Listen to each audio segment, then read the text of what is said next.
রাজনীতি করার জন্য না। একটা অন্যায় হয়েছে, যারা অন্যায় করেছে তারা শাস্তি পাক, সেই জন্য আশা করছি যারা উপস্থিত হয়েছে সবাই একমত। মোহাম্মদ আব্দুল মাফিকের উপরে যে অত্যাচার হয়ে তাকে খুন করা হয়েছে, যারা খুন করেছে তারা শাস্তি পাবে। সে অষ্টমগিরি হতে পারে, আজাদ হতে পারে, কারোর জন্য আমাদের কোনো মায়া নাই যারা অন্যায় করেছে, তাই তো নাকি গো? যারা অন্যায় করেছে তারা শাস্তি পাবে, যারা অন্যায় করেছে তারাই শাস্তি পাবে। আমি আমাদের আব্দুল হাফিজের সাথে কথা বলছিলাম, খুব ভালো লাগলো একটা কথা শুনো, যে যারা অন্যায় করেনি তাদের আমি কথা বলবো না, কিন্তু যারা অন্যায় করেছে তারাও না ছাড় পায়। বাস্তব কথা এটাই তো হওয়া দরকার। ব্যক্তিগত মতনৈক্য এই সময় জড়িয়ে দেওয়ার কোনো প্রশ্ন নয়, কারণ আমাদেরকে আবার যার যেই প্র্যাকটিসটা থাকুক না কেন, দুনিয়াবি বিচার বলি একটা, কেউ বলে ভগবান, আবার কেউ বলে আল্লাহ বিচার করবে। এটা তো আমাদের অনেকের বিশ্বাস, কেউ ভগবানে বিশ্বাস করে, কেউ আল্লাহতে বিশ্বাস করে। আমরা যদি এখন আবার মিথ্যার আশ্রয় নিই, তাহলে সেটা আমাদেরকে কিন্তু ভগবান বা আল্লাহ ছাড়বে না, যে যেমন নামে ডাকে। ঐক্যবদ্ধ থাকতে হবে, দলবদ্ধ থাকতে হবে। কিসের জন্য? অন্যায়ের বিরুদ্ধে, কাউকে মারার জন্য নয়। আজকে আমি ওদের বাড়ি গিয়েছিলাম, যে রাস্তা দিয়ে গেলাম আমরা, যে কোনো সময় স্লিপ করে পড়তে পারি আমরা কাদায়। আপনারা অনেকে গিয়েছিলেন তো, ও কিন্তু ওই ওদের রাস্তার জন্য দাবিটা করতে পারতো, ও নিজস্ব স্বার্থের, যদি ওর যদি ব্যক্তিগত কোনো স্বার্থ এখানে জড়িয়ে থাকতো, তা করেনি। করেছে কোথায়? সবার, আমাদের সবার এলাকার, সে মাঝি হতে পারে, রহমান হতে পারে, মোহাম্মদ হতে পারে, মোল্লা হতে পারে, সবার ছেলে মেয়েরা, যারা আমরা আর্থিকভাবে দুর্বল, যারা এখানে আছি, ম্যাক্সিমামের ছেলে মেয়েরা তো স্কুলে পড়ে। আর আজকে আপনারা বাড়ি যে পরীক্ষা করে নেবেন, 3-4 ছেলে আছে তো, হ্যাঁ, ফতেমাও আছে, এখানে সীতাও আছে, দুজনই আজ দেখতে পাচ্ছি, তাই তো? সরস্বতী মাও আছে, আর জীবন নেশা মাও আছে। বাড়িতে চলে যাবেন আজকে, গিয়ে 3-4 বাচ্চাকে ডাকুন, ডেকে অঙ্কের বইটা তুলে দেন, অঙ্কের বইটা তুলে দেন। যদি অনুশীলন 1-এর অঙ্কটা 100 জনের মধ্যে 70 জন ফেল করে, আমি দ্বিতীয়বার এই গ্রামে আসবো না, দেখবে সব ফেল করবে। ওই যে ছেলেটাকে যে লোকটিকে খুন করলো, তার ছেলের লড়াইটা কি?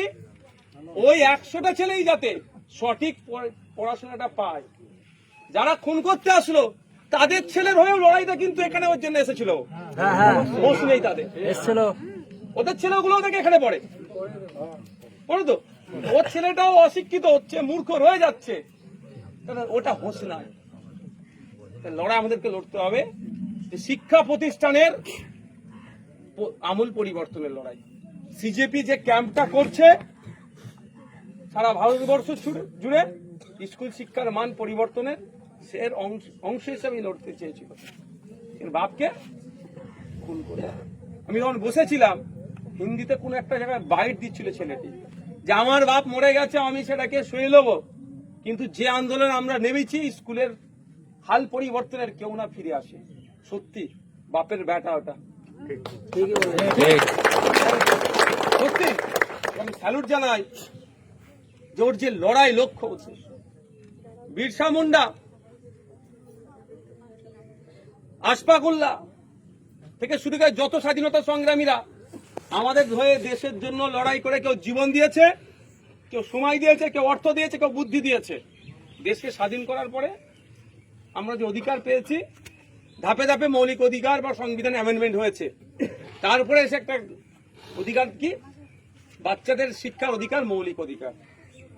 এদেরকে বিনামূল্যে বুনিয়াদী শিক্ষার ব্যবস্থা করতে হবে। কিন্তু আজ শিক্ষা প্রতিষ্ঠানগুলো দেখো, এটা বড় একটা র্যাকেট চলছে। এখানে যারা আছে, আমি রাস্তাঘাট, ঘর বাড়ি থেকে, কিছু পাকা বাড়ি আছে, কাঁচা বাড়িও প্রচুর আছে, কিন্তু বলুন এখানে কতজনের ছেলে মেয়েদেরকে পড়াবার সামর্থ্য আছে প্রাইভেট স্কুলে? মাস গেলে 3000 টাকা তো কম করে লাগবে, যদি হোস্টেলে রাখেন। 3000 ধরছি না, হোস্টেলে রাখলে 1000 কম করে লাগবে। দুটো ছেলে মেয়ে থাকলে তাহলে 2000 টাকা তো মাসেই চলে যাবে। আপনাদের পেশা কি? রাজমিস্ত্রি চাষবাস, চাষবাসটা বেশি। আপনারা মাস গেলে ক টাকা ইনকাম করেন আমি বলবো আপনাদের হিসাব, 8,000 টাকার নিচে ইনকাম করেন পরিবার প্রতি। 8 থেকে 10,000 টাকা।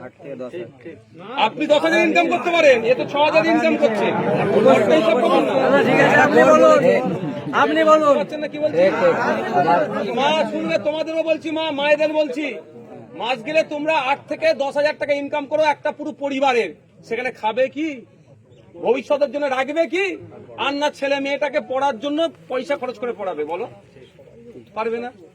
ছেলে মেয়েরা কি হবে, স্কুলে যাবে না, সব অশিক্ষিত থেকে যাবে, ভোটের সময় কিছু টাকা দেবো লোকে বোম মেরে এই করাবে। ওই জন্য আমাদেরকে শিক্ষা দিতে চাই না, বুঝতে পেরেছো? আজকে দলিতকে ভালোবাসছে, আদিবাসীকে ভালোবাসছে, আগে একটা ছিল মুসলমানদের ভালোবাসতে, কি দিয়েছে? কিচ্ছু দেয়নি, শিক্ষা কেড়েছে আমাদের হাত থেকে। তাই আজকে এখানে দাঁড়িয়ে আপনাদেরকে শপথ নিতে হবে, যার জন্য যে লোকটিকে খুন করলো, কারণটা কি? শিক্ষা প্রতিষ্ঠানের শিক্ষা ব্যবস্থা পরিবর্তনের জন্য। যতদিন না শিক্ষা প্রতিষ্ঠানের শিক্ষা ব্যবস্থা পরিবর্তন হচ্ছে ততদিন আমরা চুপ থাকবো না, লড়ে যাব। আর একটা সাথে শপথ নিতে হবে, যে লড়াই নেমেছিল, খুন করেছে, যতক্ষণ না আমরা শাস্তি পাচ্ছে, এই লড়াই থেকে আমরা কাঁধে কাঁধ মিলিয়ে থাকবো। অনেক চেষ্টা চলবে, এটা বড় একটা পলিসি, যে আপনার আমার হাত থেকে শিক্ষা কেড়ে নেওয়ার একটা বড় পলিসি হচ্ছে, আপনি আমি যত কম জানবো তত প্রশ্ন কম করব। যেই জেনে যাব সে প্রশ্ন করতে শুরু করে দেবো। ওই যে জানবে না কেন, স্কুলটা বন্ধ করে দাও। 2011 থেকে 2025 সারা পশ্চিমবাংলায় 25,000 প্রাইমারি স্কুল বন্ধ হয়ে গেছে। ক্ষতিগ্রস্ত কারা হয়েছে বলুন তো? গরিব হিন্দু, আদিবাসী, দলিত আর মুসলমান। এই এলাকার মানুষজন ক্ষতিগ্রস্ত হচ্ছে। এটা একটা টার্গেট, যে এদেরকে শিক্ষিত হতে দেওয়া যাবে না। ওই জন্য শিক্ষার কথা বললে মেরে দাও। চুনি কোঠাল, তাকে সুসাইড করতে বাধ্য করিয়েছিল কেন? সে লোধা সবর জাতির মানুষ, কেন গ্রাজুয়েশন পাস করবে, কেন ইউনিভার্সিটিতে যাবে, এমন টিপ্পনি কেটেছিল, সে সুসাইড করে দিল। রোহিত ভেমুলা হায়দ্রাবাদে সেন্ট্রাল ইউনিভার্সিটির ছাত্র, মানে ও দলিত, কেন অত বড় ইউনিভার্সিটিতে পড়বে, ওকে এমন টিপ্পনি কাটলো, সুসাইড করতে পারতো। নাজিব আহমেদ, সেটাকে তো গায়েব করে দিল। মুসলমান অত বড় জায়গায় চলে যাবে? তাহলে সেই টার্গেট দলিত, আদিবাসী, মুসলমান, এদেরকে শিক্ষিত হতে দেওয়া যাবে না। কারণ আদিবাসীদের সংবিধানে যে ক্ষমতা দিয়েছে, সব আদিবাসী যদি জেনে যায়, এদের তার আদিবাসী গেলে রাজনীতি করতে পারবে না। মুসলমানদের যা সাংবিধানিক অধিকার আছে, এই মাইক খুলে নেওয়া, এইটা, সেগুলো যদি সব মুসলমান জেনে যায়, তাহলে ভুল যেতে পারবে না। দলিতদের যে অধিকার আছে, বাবা সাহেব আম্বেদকর বারবার করেছিল, সেটা সব দলিতরা জেনে যায়, তাহলে এদেরকে নিয়ে আর নোংরামি করতে পারবে না। তাহলে কি করতে হবে? এদেরকে পড়াশোনা কমিয়ে দাও। যেটা আমি বলবো ওটাই সেটা শুনবে। যেমন আমি যা বলছি সবাই হ্যাঁ হয়ে শুনছো, ভুল বললে বলছে ভাইজান ঠিক আছে, খারাপ হবে অনেকে জানে না। না ভুল নেই, সব ঠিক আছে। ভুল বললে বলে ভাইজান ঠিক বলছে, মানে ভাইজান তো আমাদের ভাইজান, ভাইজান ভুল বলতে পারে না, এটা এই ধারণাটি তো ভুল। ভাইজান যেটা বলছে ভেরিফাই করতে হবে, আর ভেরিফাই করতে গেলে শিক্ষার দরকার লাগবে, সেইটাই আপনাদেরকে দেওয়া হচ্ছে না। দেখবেন নেতাদের কাছে বলবেন ক্যারাম বোর্ড কিনবো, ছোট ক্যারাম বোর্ড বললে ম্যাচ বোর্ড এনে দেবে আপনাদেরকে। বলবে একটা ক্লাব করবো, একটা টিভি দরকার, 32 ইঞ্চি বলে 54 ইঞ্চি এনে দেবে। বল এখন বস। কিন্তু ওকেই যে বলুন আমাদের এই প্রাইমারি স্কুলে টিচার নাই, টিচারের ব্যবস্থা করুন না। চক নাই, ডাস্টার নাই, কম্পোজিট গ্রান্ট ঠিকঠাক পাচ্ছে না। বাচ্চা ছেলে মেয়েগুলো যে টয়লেটে যায়, ছেলেরা তো তাও এদিক সেদিক চলে যেতে পারবে, আমার বাড়ির মেয়েগুলো ওই টয়লেটে দেখুন, খোঁজ নিয়ে এখন দেখা যাবে হয়তো টয়লেট ঠিকঠাক নাই। এটা ঠিক করে দাও না, কথা তারা উত্তর দেবে না, বলে দেখছি। কিন্তু ফিস্টি করার কথা বলবেন, 10,000 জায়গায় 12,000 দেবে, বলবে 2,000 টাকার মদ খাবি। একটাই ওদের লক্ষ্য হচ্ছে নেতাদের লক্ষ্য, নেতার ছেলে নেতা হবে, আর আপনার আমার ছেলে লাঠিয়াল বাহিনী হবে। আর যদি আপনার আমার ছেলে পড়াশোনা করে নেয়, তাহলে তাকে ভুল পথে চালাতে পারবে না। তাই অনুরোধ করলাম আপনাদের কাছে, আমাদের মধ্যে যে ইউনিটি স্ট্রেংথ হচ্ছে, আমাদের কি, আমাদের পাওয়ারটা কি হচ্ছে, আমাদের ইউনিটি। একসাথে না থাকলে আমরা কোনো জিনিস জয় করতে পারবো না। তাহলে জয় করার এখন দুটো জায়গা, একটা হচ্ছে ইনসাফ দেওয়া হয় ফ্যামিলিটাকে, আর স্কুলটাকে ঠিক করা। এই দুটো যদি আপনারা হাসিল করতে চান, এক থাকতে হবে। লড়াই আমাদের ওই মাঝির বিরুদ্ধে হবে, আজাদের বিরুদ্ধে হবে, কারো একজনের বিরুদ্ধে লড়াই কম হবে না। কি রাজি আছেন তো নাকি? এখানে আমার তোমার বললে হবে না, অন্যায়কারী ওরা। ছেলেদের ভবিষ্যৎ ধ্বংস করতে চাইছে ওরা, আর ওদেরকে আমরা আইনের মাধ্যমে জবাব দেবো। আপনার ধন্যবাদ জানাই যে আপনারা আইন হাতে তুলে নেননি, নেওয়ারও প্রয়োজন নেই। আমি বলে গিয়েছি, যদি ওই ভাইয়েরা কোনো সময় আইনের সহায়তা লাগে, এখানে তো আছে আমাদের হাইসাব ছিলেন মনে হয়, আর ওর খালু ছিল, যারা মাছ মেশোনা কারা ছিল, বলেছি যদি আইনি সহায়তা লাগে আমাকে বলুন, আমরা সেখানে ব্যবস্থা করব। আর আমি আবারও সবার সামনে বলছি, মা বাপেরা ছেলে মেয়েগুলোকে পড়াশোনা করান, তাছাড়া আপনার অধিকার আপনি পাবেন না। একটা কথা বলে শেষ করে দেবো, এসআইআর নিয়ে এখনো বিতর্ক আছে, কেস হয়েছে, কিন্তু এসআইআর এর ফর্ম ফিল আপ করার সময় এর ওর দ্বারে আপনাদের যেতে হয়েছে কি হয়নি? কি মায়েরা বলো, হয়েছে তো? 30 টাকা 50 টাকা তো ফর্ম ফিল আপ করেছো তো, তাও টেনশন, ভুল হয়েছে কি ঠিক আছে। আজ ভাবো মা, তোমার ছেলেটাকে যদি তুমি শিক্ষিত করে দিতে, বলো তাহলে কোথায় যেতে হবে? এটা শপথ নাও যে আমার অন্যর কাছে, অন্যের ছেলের কাছে গিয়ে আমার ফর্মটা ফিল আপ করতে হচ্ছে, আমার ছেলেকে এমন শিক্ষিত করব অন্যজন যেন আমার বাড়িতে আসে। এই শপথ নাও মা। আর অধিকার সংবিধানে আছে, আমরা সংবিধানটা জানি না, সংবিধান জানি না, ওই জন্য চাল ডাল একটু হাতে ধরিয়ে দিচ্ছে, আমি মনে করছি বিশাল ব্যাপার হয়ে গেছে।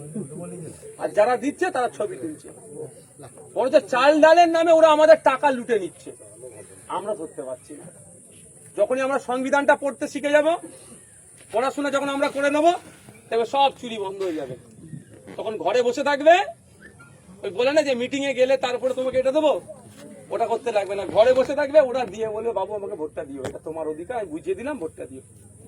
এই সচেতনটা ওইটাই পারবে, ওই প্রতিষ্ঠানটাই পারবে আপনাকে আমাদের শিক্ষা।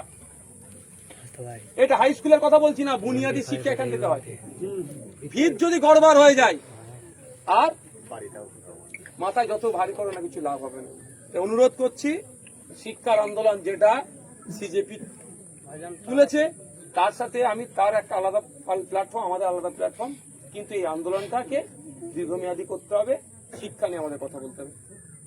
সকলে আপনাদের কাছে অনুরোধ করব, যেভাবে দীর্ঘদিন ধরে একত্রিতে বসবাস করছিলেন, আগামী দিনেও করবেন, কারণ আজ এর ক্ষমতা আছে, কারণ ওর ক্ষমতা যাবে।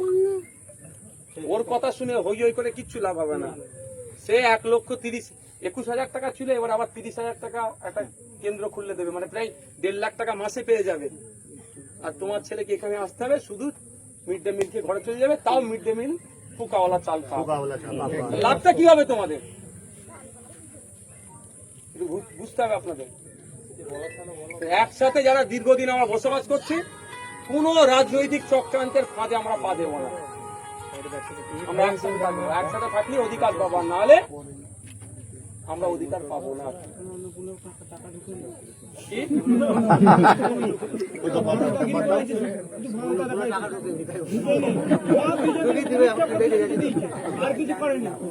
আমি তো বলেছিলাম ভাই যে সবার অ্যাকাউন্টে টাকা ঢোকানো, চুরি করলে সেটা অফিসারদের চেক করা হোক।